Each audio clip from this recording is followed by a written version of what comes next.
Ça a été un des films événements du Festival de Cannes en compétition officielle. Harakiri, Mort d'un samouraï de Takashi Miike. Merci d'être avec nous. Vous êtes un des grands réalisateurs japonais. Cannes vous honore en ayant sélectionné donc votre nouveau film. L'histoire d'un samouraï, l'histoire d'un code d'honneur, l'histoire d'une vengeance, l'histoire d'amour. Il y a tout ça dans votre film. En fait, c'est un film sur les samouraïs. C'est une classe très limitée.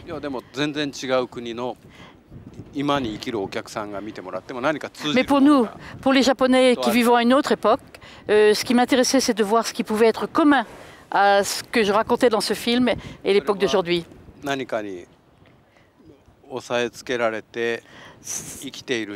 Comment font pour vivre les gens qui ont des peu de moyens pour vivre? Quelle est leur souffrance? Quelles sont leurs souffrances? Et quels sont les doutes pour le lendemain? Qu'est-ce qu'on va faire demain?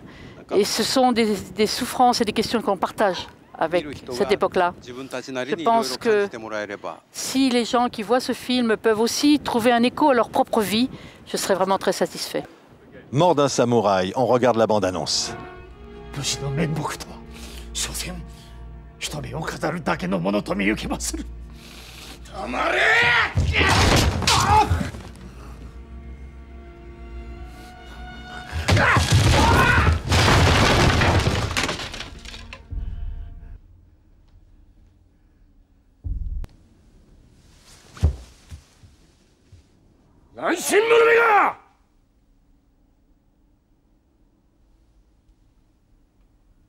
Takashi Miike, en quoi votre film, qui nous ramène dans un autre siècle au Japon, en quoi votre film correspond au Japon d'aujourd'hui?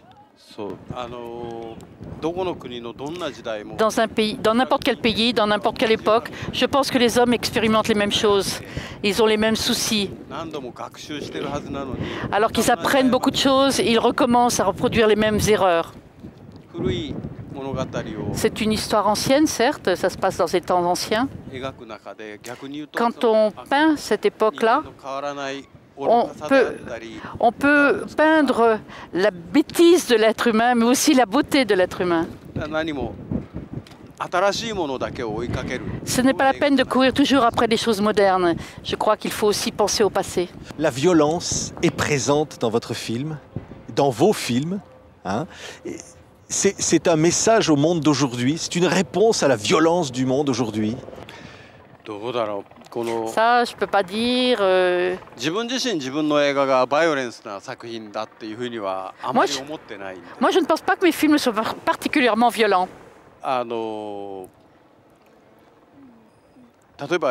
exemple, sur le lieu de tournage, sur le plateau,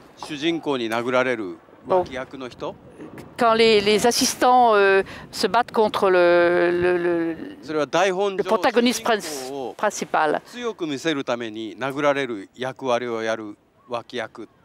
il y a des personnages annexes qui sont là pour montrer combien le personnage principal est fort.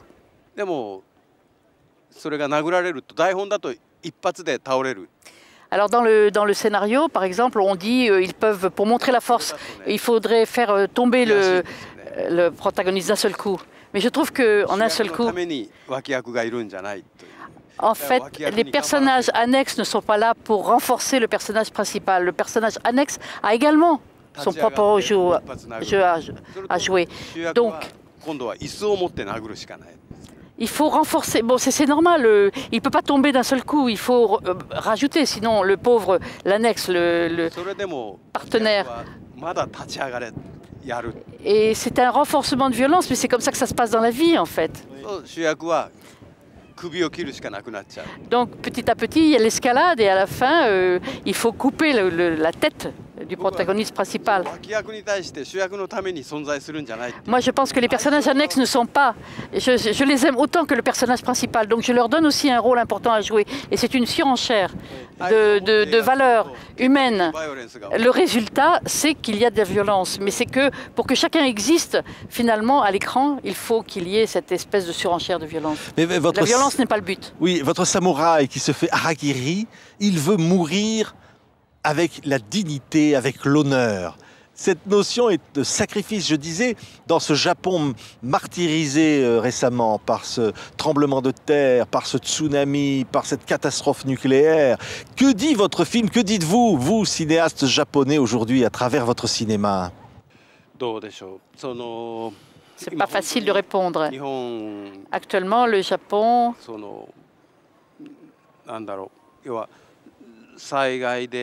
à cause de tous ces désastres, il y a eu beaucoup de morts, beaucoup de disparus. Heureusement, il y a aussi beaucoup de survivants aussi, et il faut penser à quelle va être leur vie maintenant, à tous ceux qui ont survécu, heureusement. On peut sympathiser avec eux, on peut les aider. On peut les aider. Mais en fait, ce qui est plus important, est-ce que l'on peut vraiment ressentir ce qu'ils éprouvent eux-mêmes? C'est ça qui est plus important que tout. On peut les aider, bien sûr, mais avec ça, on garde la distance avec eux quand on les aide, simplement. Et ce qu'il faudrait faire, c'est s'approcher d'eux au plus près, ressentir ce qu'ils ressentent, tenter de ressentir ce qu'ils ressentent. Et si on ne fait pas ça, le Japon ne s'en sortira pas. Je crois qu'il faut se mettre à la place le plus près possible de tous ces survivants. Et on peut se poser la question, qu'est-ce qu'on a fait jusqu'à présent? Et il faut réfléchir vraiment à ce que l'on peut offrir à ces survivants maintenant. Ce qui a été frappant, c'est de voir la dignité avec laquelle les Japonais ont subi ces catastrophes. Comme la dignité dans votre film, le samouraï se sacrifie. Oui, c'est vrai.